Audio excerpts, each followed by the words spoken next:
إن الحمد لله نحمده ونستعينه ونستغفره ونعوذ بالله من شرور أنفسنا ومن سيئات أعمالنا من يهده الله فلا مضل له ومن يضلل فلا هادي له أشهد أن لا إله إلا الله وحده لا شريك له نعم الوكيل ونعم المولى وأشهد أن سيدنا محمدا عبده ورسوله ومن يخره فقد ضل ضلالا بعيدا اللهم صل وسلم على سيدنا وحبيبنا المصطفى محمد النبي الهدى الذي لا ينطق عن الهوى إن هو إلا وحي يوحى وعلى آله وأصحابه أهل الصدق والوفاء ما بعد فيا عباد الله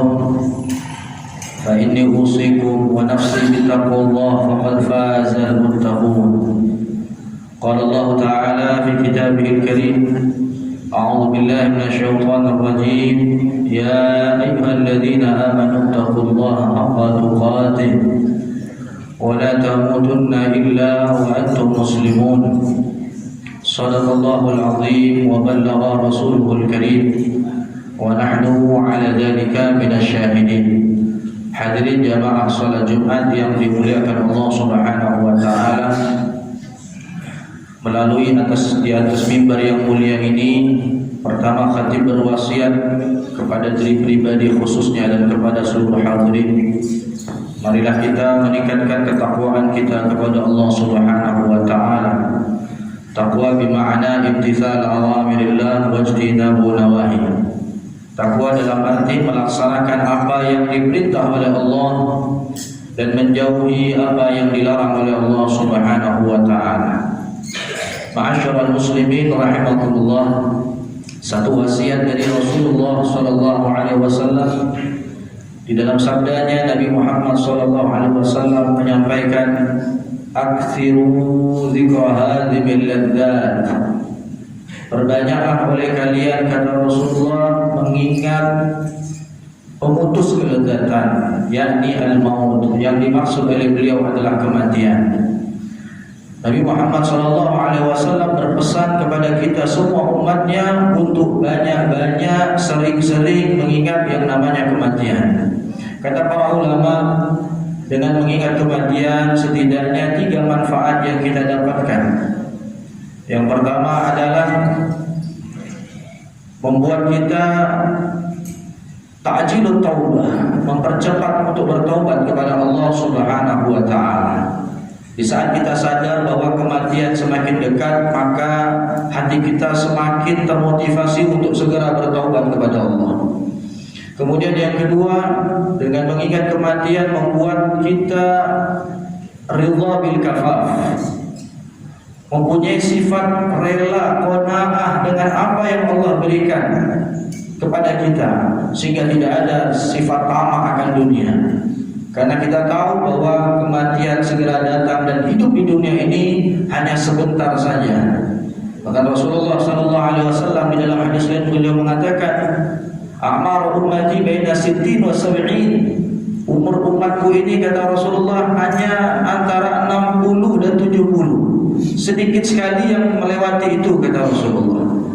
Bahkan ulama ada yang mengatakan hidup di dunia ini seperti masuk ke rumah yang kecil, masuk lewat pintu depan, kemudian keluar dari pintu belakang. Singkat sekali. Sehingga harta dunia bagi orang yang selalu mengingat kematian tidak ada apa-apanya, karena kehidupan yang abadi adalah kehidupan akhirat. Kemudian yang terakhir, dengan mengingat kematian membuat kita diberikan oleh Allah nasyatul ibadah, semangat dalam beribadah kepada Allah. Kita akan bersemangat ketika kita ingat bahwa kita sementara di dunia ini, kita akan berpindah ke alam, ke tempat yang abadi, yaitu alam akhirat. Akan membuat kita semangat untuk mempersiapkan bekal kita nanti ketika kita meninggal dunia, ketika kita akan berhadapan dengan Allah Subhanahu wa taala. Ma'asyiral muslimin rahimakumullah. Oleh sebab itu kita sadar bahwa Allah Subhanahu wa taala menyampaikan dalam Al-Qur'an, kullu nafsin dha'iqatul maut. Semua yang bernyawa pasti akan merasakan kematian. Semua dari kita pasti akan mati. Walikulli ummatin ajal, walikulli ummatin ajal. Setiap umat punya ajalnya, setiap orang punya waktu kematiannya. Fa idza jaa ajaluhum la yastakhiruna sa'a wa la yastaqdimun. Ketika waktu kematian itu datang, tidak ada siapapun yang bisa mempercepatnya, menundanya walaupun hanya sesaat. Karena kematian adalah waktu yang sudah ditentukan oleh Allah Subhanahu wa taala. Al-Imam Asy-Sya'rawi beliau mengatakan hikmah kenapa kiamat dan kematian disembunyikan oleh Allah Subhanahu wa taala agar supaya manusia selalu mengingatnya, selalu mewaspadainya. Karena kematian bisa datang kapan saja, tidak menunggu kita sakit. Betapa banyak saudara-saudara kita yang sehat walafiat, tapi siapa sangka ternyata dia lebih dulu dicabut nyawanya oleh Allah Subhanahu wa taala. Kematian tidak menunggu kita tua. Betapa banyak sekeliling kita anak-anak yang masih muda, masih remaja, tapi terlebih dahulu diwafatkan oleh Allah Subhanahu wa taala. Ini menjadi pesan dari Allah. Jangan menunggu tua, jangan menunggu sakit baru kita mau bertaubat kepada Allah. Jangan menunggu tua, jangan menunggu sakit baru kita mau bersiap-siap mempersiapkan bekal kita di akhirat. Tapi mulai dari sekarang. Karena kita tidak tahu kapan datangnya kematian. Bisa hari ini, bisa besok, bisa kapan saja. Tidak ada dari kita satupun dari kita yang bisa memastikan bahwa besok pagi kita masih bisa menghirup udara di dunia ini. Tidak ada satupun dari kita bahkan nanti sore masih bisa balik ke rumah kita. Tidak ada satupun yang bisa memastikan. Semua sesuai dengan takdir Allah Subhanahu wa taala. Ma'asyiral muslimin rahimakumullah. Oleh sebab itu, marilah kita mulai dari hari ini dan seterusnya bersiap-siap untuk kembali kepada Allah Subhanahu wa taala. Perbanyak amal ibadah kita. Al-Imam Al-Ghazali beliau mengatakan dalam Ihya Ulumuddin, la wusula ila sa'adah illa bil ilmi wal ibadah. Tidak akan sampai kita mendapatkan kebahagiaan yang abadi di akhirat kecuali dengan dua hal, kata beliau, yaitu dengan ilmu dan kemudian dengan ibadah kepada Allah Subhanahu wa taala. Dua hal ini menjadi perantara kita untuk bisa selamat nanti di akhirat. Kalau tidak dengan ilmu, maka kita tidak bisa selamat di akhirat. Karena al-ilmu nurun, ilmu itu adalah cahaya. Dengan ilmu kita bisa nampak mana yang hak, mana yang batin, mana yang sah, mana yang tidak sah. Betapa banyak orang beribadah tapi tidak dengan ilmu, sehingga ibadahnya tidak diterima oleh Allah Subhanahu wa taala. Contoh kecil, bahkan di dalam Islam kita diajarkan ilmu tentang istinja, ilmu tentang cebok. Karena kalau tidak betul istinja kita, maka konsekuensinya bisa jadi ibadah kita juga menjadi tidak sah. Maka Rasulullah pernah dalam satu riwayat melewati dua kuburan. Lalu beliau mengatakan bahwa kedua orang yang ada dalam kuburan ini sedang disiksa oleh Allah, sedang mendapatkan azab kubur. Lalu sahabat bertanya, kenapa? Apa sebab? Yang satu karena sering namimah, sering mengadu domba, sering memprovokasi. Yang satunya karena tidak bersih dalam kencingnya, tidak tuntas dalam kencingnya. Maka Rasulullah mengatakan, inna amatil adzabil qabri minhu minal baul. Mayoritas kebanyakan orang kena azab kubur itu gara-gara kencingnya. Tidak betul. Kadang-kadang ada orang yang kencing belum tuntas, ya, tidak basuh, langsung pakai celananya, akhirnya menetes najisnya kena ke celananya. Selalu kemudian dia ambil wudu, dia sholat, maka sholatnya tidak sah. Karena salah satu syarat sahnya sholat tidak boleh membawa najis. Kadang-kadang ini tidak disadari oleh kebanyakan kaum muslimin. Bahkan ada yang dia sholat, betul dia sholat, bahkan ke masjid berjamaah, tapi dia sholat menggunakan kaos yang pendek. Begitu dia rukuk, kelihatan auratnya, sehingga sholatnya menjadi sholat yang tidak sah. Dan ini kadang-kadang luput dari pengetahuan kaum muslimin. Oleh sebab itu penting sekali mempelajari ilmu, terutama ilmu dalam beribadah kepada Allah. Oleh sebab itu Imam Ahmad bin Hanbal beliau sempat mengatakan, ya'ti 'alan zaman yusallun wa la yusallun. Akan datang zaman, kata beliau, kata Imam Ahmad bin Hanbal, di zaman itu orang-orang sholat tapi badan mereka itu tidak sholat. Maksudnya apa? Mereka mengerjakan sholat, tapi sholat mereka tidak sah, tidak sesuai dengan ilmu syariat. Sehingga oleh sebab itu Rasulullah jauh-jauh hari sudah menyampaikan, talabul ilmi fariidatun 'ala kulli muslim. Mencari ilmu itu wajib hukumnya bagi setiap muslim, bukan untuk pelajar saja, bukan untuk santri saja, bukan untuk mahasiswa saja, tapi semua kita yang mengaku sebagai seorang muslim wajib untuk belajar mencari ilmu, terutama yaitu ilmu beribadah kepada Allah. Karena tujuan kita diciptakan oleh Allah, wa ma khalaqtul jinna wal insa illa liya'budun.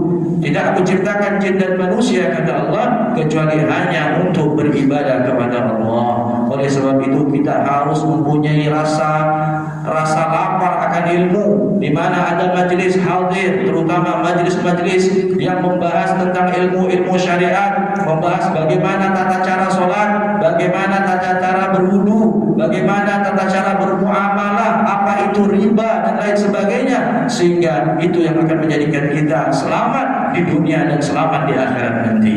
Kemudian setelah kita punya ilmu, kita amalkan. Maka dikatakan kulun nas, an-nas kulluhum halka illa al-alimun. Manusia itu akan celaka di akhirat kecuali mereka yang punya ilmu.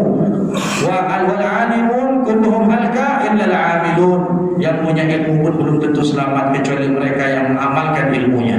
Wal amilun kulluhum halka illa al-mukhlisun. Yang beramal pun belum tentu selamat kecuali mereka ikhlas dalam mengamalkannya.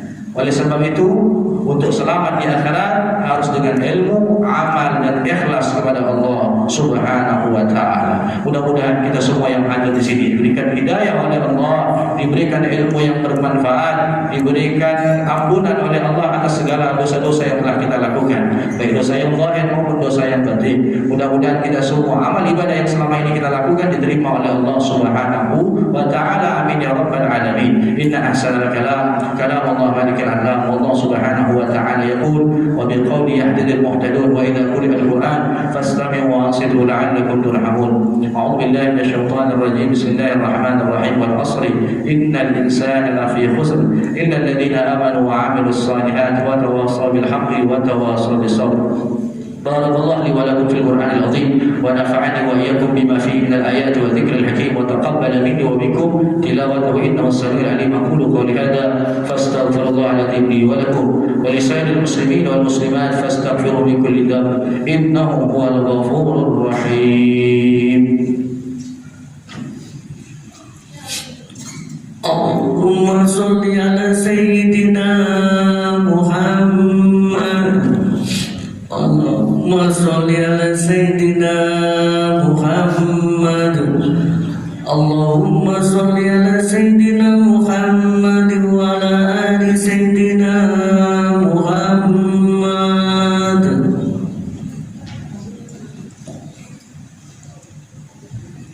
Alhamdulillah hamdan kama amara. Asyhadu an la ilaha illallah wahdahu la syarika lahu irhaman liman jahada bihi wa kafar. Wa asyhadu anna sayyidana Muhammadan 'abduhu wa rasuluhu sayyidul khalaiqi wal bashar. Allahumma shalli wa sallim ala sayyidina Muhammad wa ala alihi wa sahbihi man tasalat 'aynun bin nadhar wa uzun bi khabar amma ba'du. Fa ya ibadallah ittaqullah ta'ala wa darul fawahisha ma dhahara minha wa ma batan wa hafidhu 'ala at-ta'ah wa huduril jum'ah wal jama'ah wa 'alamu anna Allah amarakum bi amrin bada'a fi bi nafsihi wa sanna bi malaikati qudsi fa qala ta'ala wa lam yazal qailan 'alima inna Allah wa malaikatahu yusalluna 'alan nabi ya ayyuhalladzina amanu sallu 'alaihi wa sallimu taslima. Allahumma salli wa sallim 'ala sayyidina Muhammad wa 'ala alihi wa sahbihi ajma'in. Allahumma warda 'anil khulafa'ir rasyidin alladzina qadaw bil haqqi wa kanu bihi 'adilun sadatina Abi Bakr wa Umar wa Uthman wa Ali wa sayyidi ashabi nabiyyika ajma'in wa 'anil tabi'in wa man tabi'ahum bi ihsan ila yaumiddin. Allahumma 'izzal islam wal muslimin wa 'ali kalimataka ila yaumiddin. Allahumma ansur man nasara ad-din wa واخذل من خذل المسلمين اللهم أهلك اليهود والنصارى والكفرة والمشركين اللهم انصر إخوان المسلمين والمجاهدين في فلسطين اللهم انصر إخوان المسلمين والمجاهدين في فلسطين اللهم انصر إخوان المسلمين والمجاهدين في فلسطين اللهم آمنا في دورنا واصلح ولاة أمورنا واجعل اللهم ولايتنا في من خافك واتقاك اللهم ارفع عنا الغلاء والوباء والربا والزنا والزلازل والمهن وسوء الفتن ما ظهر منها وما بطن عن بلادنا هذا خاصة وعن سائر بلاد المسلمين عامة يا رب العالمين اللهم اغفر للمسلمين والمسلمات والمؤمنين والمؤمنات الأحياء منهم والأموات برحمتك يا أرحم الراحمين عباد الله إن الله يأمر بالعدل والإحسان وإيتاء ذي القربى وينهى عن الفحشاء والمنكر والبغي يعظكم لعلكم تذكرون فاذكروا الله العظيم يذكركم واشكروا على نعمه يزدكم واسألوا بفضله يؤتيكم ولذكر الله أكبر.